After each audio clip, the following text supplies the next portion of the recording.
A very good morning dear student. Today we will discuss NMR spectroscopy. इसमें हम discuss करने वाले हैं केमिकल शिफ्ट के बारे में। इसके पहले जो इंट्रोडक्टरी क्लास और हमने जो ली थी उसके लेक्चर हमने देखा है, उसमें सारे कॉन्सेप्ट हमने क्लियर किए। अब हम आज एक नया और एक अलग टॉपिक डिस्कस करने वाले हैं केमिकल शिफ्ट, और इसका क्या इंपॉर्टेंस है NMR स्पेक्ट्रोस्कोपी में उसको हम देखेंगे। तो हमने इसके पहले लेक्चर में देखा है कि ये न्यूक्लियस है और न्यूक्लियस में ये प्रोटॉन है और प्रोटॉन में हो रहा है प्रिसीशन। प्रोटॉन में किस तरीके का मूवमेंट्स हो रहा है, इस तरीके से वर्ल्ड मूवमेंट्स बोलते हैं हम, स्पिनिंग टॉप जैसा मूवमेंट्स होता है, ये यहाँ पर हो रहा है। ये कब हो रहा है? जब हमने इसमें कोई भी एक्सटर्नल मैग्नेटिक फील्ड अप्लाई किया है। जब हमने एक्सटर्नल मैग्नेटिक फील्ड अप्लाई किया है तो इसमें इस तरीके का प्रिसीशनल मूवमेंट्स हो रहा है। मीन्स ये जो है ये किस तरीके का हो रहा है, ऐसे ही अलाइनमेंट वाला प्रिसीशन इसमें हो रहा है, अलाइनमेंट वाला हो रहा है। अब ये जो प्रोटॉन है, एटम में चारों तरफ इसके क्या होते हैं, इलेक्ट्रॉन्स भी रोटेट होते रहते हैं। ये अपने अपने जो शेल होते हैं उसमें ये इस तरीके से इलेक्ट्रॉन्स भी रोटेट होते रहते हैं। तो अब जब इलेक्ट्रॉन्स रोटेट होंगे तो ये भी एक मैग्नेटिक फील्ड डेवलप कर लेते हैं। इसको हम बोलते हैं secondary magnetic field, induced magnetic field. अब ये इंड्यूस्ड मैग्नेटिक फील्ड जब यहाँ पर क्रिएट करते हैं तो इनका प्रिसीशन प्रोटॉन के प्रिसीशन के अपोजिट में होता है। मतलब जो भी आपने एक्सटर्नल मैग्नेटिक फील्ड लगाई उसके अपोजिट डायरेक्शन में होगा, मतलब वो डाईमैग्नेटिकली होगा। तो जब डाईमैग्नेटिकली होगा इसका प्रिसीशन इस तरीके से इसके अपोजिट में होगा। तो अपोजिट में ये है, मीन्स कहीं ना कहीं ये प्रोटॉन के प्रिसीशन में प्रॉब्लम क्रिएट करेंगे।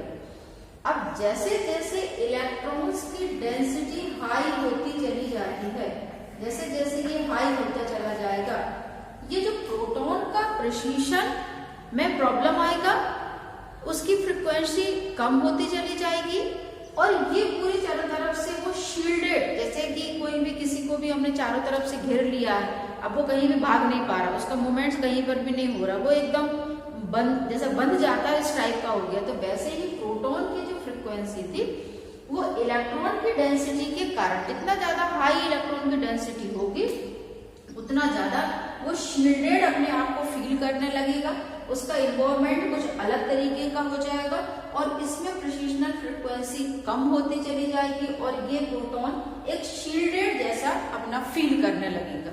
तो इसको हम बोल रहे हैं शील्डेड प्रोटॉन। अब इसके साथ हमने मान लीजिए कोई भी ऐसा एटम लगा दिया जो कि हाईली इलेक्ट्रोनेगेटिव है, जैसे फ्लोरीन। फ्लोरीन को हम ये बोलते हैं पूरी पीरियोडिक टेबल में हाईली इलेक्ट्रोनेगेटिव एलिमेंट फ्लोरीन होता है। अब जो हाईली इलेक्ट्रोनेगेटिव एलिमेंट है वो काम क्या करता है, वो दूसरे कोई भी एटम के इलेक्ट्रॉन्स को अपनी तरफ अट्रैक्ट करता है, अपनी तरफ खींचता है। तो अब जैसे मान लीजिए हमने ये लगा दिया है, तो अब जो भी इलेक्ट्रॉन्स होंगे इसके वो कहाँ चले जाएंगे, किस तरफ अट्रैक्ट हो जाएंगे, वो सारे के सारे अट्रैक्ट होते चले जाएंगे फ्लोरीन की तरफ। तो जब फ्लोरीन की तरफ अट्रैक्ट होंगे तो अब क्या होगा कि ये जो इलेक्ट्रॉन्स के कारण जो शील्डेड प्रोटॉन्स जो शील्डेड हो गए हैं वो अब धीरे धीरे डीशील्डेड फील करने लगेंगे। वो कैसे हो जाएंगे, डीशील्डेड हो जाएंगे, उनका बंधन जो है वो धीरे धीरे कम होता चला जाएगा। अब जैसे ही वो डीशील्डेड हुए तो उनका प्रिसीशन जो है वो तेज हो जाएगा और वो डीशील्डेड प्रोटॉन कहलाता है। अब ये शील्डेड और डीशील्डेड प्रोटॉन में किस तरीके से कहां पर अपने पीक्स देगा, इसलिए हम यहाँ पर एक स्केल बनाते हैं जिसको हम डेल्टा स्केल बोलते हैं, और डेल्टा स्केल से हम देख पाएंगे कि कौन से प्रोटॉन कहां पर अपने पीक देंगे। तो ये इस तरीके से हमने इलेक्ट्रोनेगेटिव एलिमेंट का बताया। यदि इसी का ऑपोजिट देखें तो इलेक्ट्रो पॉजिटिव, अगर मान लीजिए कोई भी एलिमेंट लगा हुआ है तो वो क्या होगा, जैसे मान लीजिए सिलिकॉन लगा दिया। अब सिलिकॉन क्या हो रहा है कि ये इलेक्ट्रॉन्स को और ज्यादा क्या करेगा, विड्रॉ करेगा। यहाँ पर इलेक्ट्रॉन यदि विड्रॉ करेगा, ये तो अपने तरफ अट्रैक्ट कर रहा पर ये विड्रॉ करेगा तो डेंसिटी हाई होगी, और डेंसिटी हाई होगी तो वो किस तरफ होंगे, वो अप फील्ड पर अपने पीक्स देते हैं। तो अब अप फील्ड क्या होता है और डाउन फील्ड क्या होता है, किस तरीके से शील्डेड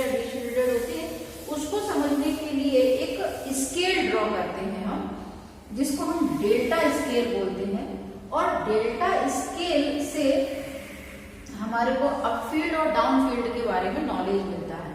तो ये डेटा स्केल है, ये यूनिट है, इसको हम ppm से शो करते हैं। और डेटा स्केल में यहां से हम स्टार्ट करते हैं 0, फिर 1 2 3 4 5 6 7 8 9 एंड 10। ये पूरा 0 से लेकर के 10 तक यहाँ पर स्केलिंग होती है। जो 0 वैल्यू है ये कहला रहा है अप फील्ड, दूसरा शील्डेड फील्ड। यहाँ पर जितना भी प्रोटॉन शील्डेड होगा, जितना ज्यादा वो शील्डेड होगा उतना ज्यादा वो यहाँ पर इस तरीके से आप राइट साइड बोल सकते हैं, राइट साइड में अपने पीक्स देगा।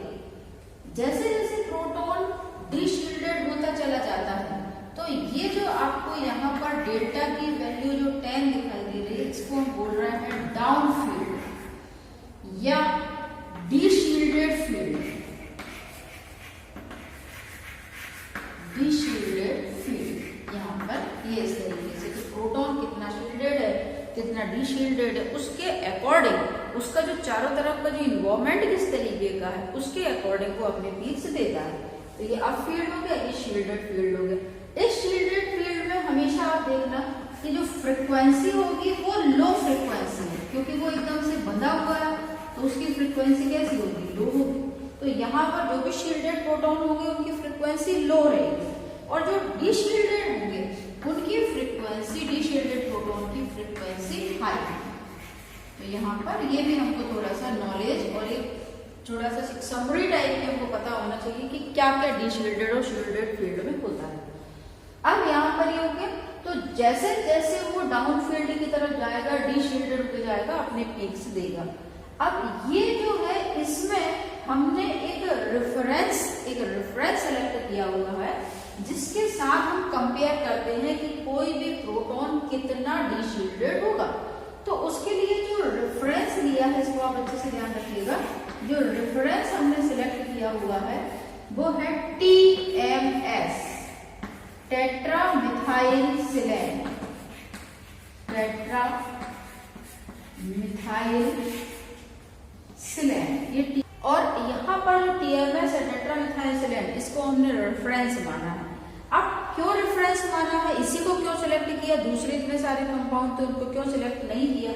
तो इसको देखिएगा कि यहाँ पर ये है, अगर हम इसका फॉर्मूला बनाए तो ये सिलिकॉन, और चूंकि इसकी 4 वैलेंसी होती है तो 4 वैलेंसी है, और इसमें क्या लिखा हुआ है, टेट्रा मिथाइल, मीन्स यहाँ पर चारों मिथाइल ग्रुप हमने लगा करके रखे हुए हैं। अब जब भी कभी हम NMR स्पेक्ट्रोस्कोपी का इंटरप्रिटेशन करते हैं, हम यहाँ पर देखते हैं कि कितने टाइप के प्रोटॉन है, प्रोटॉन के टाइप देखना है।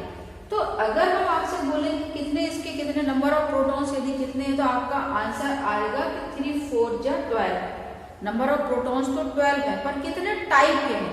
टाइप देखने के लिए हम किसी भी प्रोटॉन के इन्वायरमेंट को देखते हैं कि इन्वायरमेंट किस तरीके का है। तो यहाँ पर यदि मान लीजिए CH3 देखा जाए, CH3 के इस तरफ कहीं कोई नेबरिंग में कुछ नहीं है, CH3 के इस तरफ देखा जाए तो सिलिकॉन है।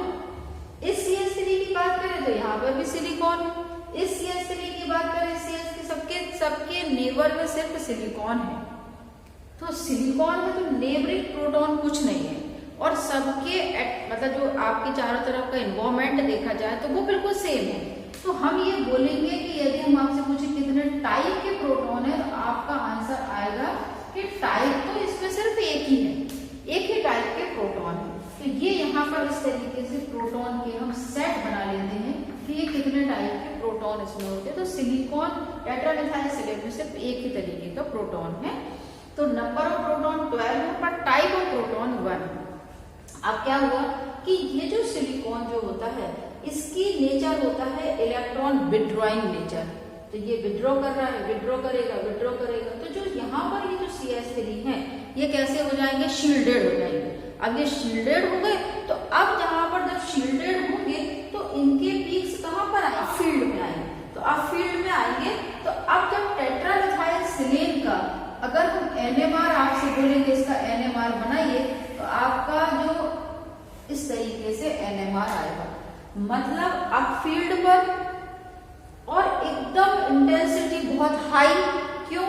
क्योंकि नंबर ऑफ प्रोटॉन्स 12 है और 12 प्रोटॉन एक ही फ्रीक्वेंसी पर एक ही फील्ड पर अपने पीक दे रहे हैं, तो उससे क्या होगी, इंटेंसिटी बहुत ज्यादा हाई हो जाएगी। तो इंटेंसिटी हाई होगी और यहाँ पर ये हमको यहाँ पर अब फील्ड पर इसका पीक मिल गया। ये टेट्रामिथाइल सेलेन जो है इसको हम रेफरेंस की तरह यूज करेंगे। अब इसके साथ हम दूसरे अदर प्रोटॉन्स को कंपेयर करेंगे कि वो इसके कंपैरिजन में कितना ज्यादा डीशील्डेड है। जितना ज्यादा डीशील्डेड होगा वो अपने पीक्स उतने ज्यादा इस तरीके से शिफ्ट करता चला जाएगा और जाकर के डाउन फील्ड पर अपने पीक्स देगा।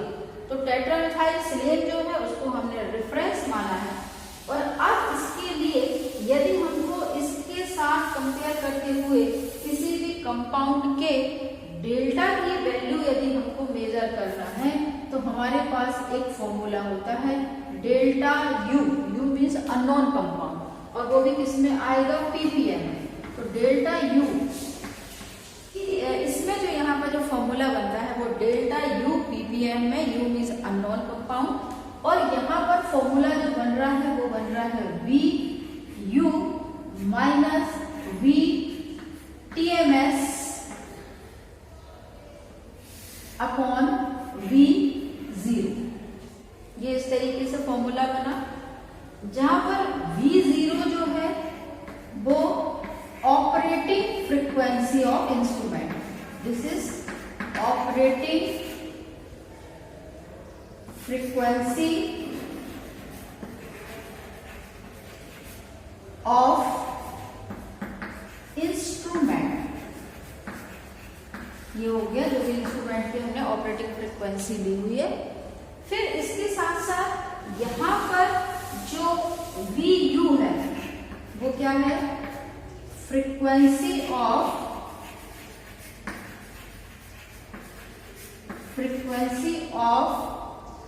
Unknown set of proton, unknown group of proton भी बोल सकते हैं हम, अननोन ग्रुप ऑफ प्रोटॉन। जो भी जितने भी टाइप के प्रोटॉन हैं वो वन टाइप के भी हो सकते हैं। अभी हम एग्जाम्पल लेकर और अच्छा समझाएंगे आपको। तो जितना भी ग्रुप ऑफ प्रोटॉन है, जितने भी सिमिलर टाइप के प्रोटॉन्स होते हैं उनकी फ्रीक्वेंसी, क्योंकि जो सिमिलर होंगे वो एक ही फ्रीक्वेंसी की लाइट को एब्जॉर्ब करेंगे। यदि वो जो डिफर करेंगे तब वो अलग अलग फ्रीक्वेंसी की लाइट को एब्जॉर्ब करेंगे। मान लीजिए किसी प्रोटॉन में 4 टाइप के अलग अलग सेट के प्रोटॉन है तो वो चारों सेट अलग अलग फ्रीक्वेंसी की लाइट को एब्जॉर्ब करेंगे। तो ये अलग अलग सेट हमने बना लिए, ये हो गया। और VTMS क्या है, यहाँ पर ये टेट्रामिथाइल सेलेन की फ्रीक्वेंसी है। तो यहाँ पर आ जाएगा फ्रीक्वेंसी ऑफ TMS और ये आ जाएगा वैल्यू इसकी हर्ट्ज में, यहाँ पर भी वैल्यू आ जाएगी हर्ट्ज में। ये यहाँ पर इस तरीके से आ गया, ये फॉर्मूला हो गया। तो हमको TMS कितनी फ्रीक्वेंसी है वो पता है, ऑपरेटिंग फ्रीक्वेंसी कितनी है वो हमको पता है, और जो भी हमारा कंपाउंड है वो किस फ्रीक्वेंसी की लाइट को एब्जॉर्ब कर रहा है, यदि हमको ये वैल्यू पता है तो इससे हम शिफ्टिंग निकाल लेंगे, डेल्टा की वैल्यू निकालेंगे कि हमारा जो पीक्स मिल रहा है वो किस फील्ड पर मिलेगा। तो ये इस तरीके से यहाँ पर हम शिफ्टिंग जो है उसको हम समझ सकते हैं कि किस तरीके से शिफ्टिंग होती है। इसके बाद एक एग्जाम्पल लेंगे और एग्जाम्पल लेकर के अपन समझाएंगे कि किस तरीके से इसमें ये शिफ्टिंग होकर के ये डीशील्डेड एरिया में जाता है। तो आई होप इसके कॉन्सेप्ट आपको क्लियर हुए होंगे। इसके आगे वाले वीडियो में कुछ एग्जाम्पल्स लेकर के इसको और अच्छे तरीके से समझते हैं। Thanks for watching, subscribe my channel and take care.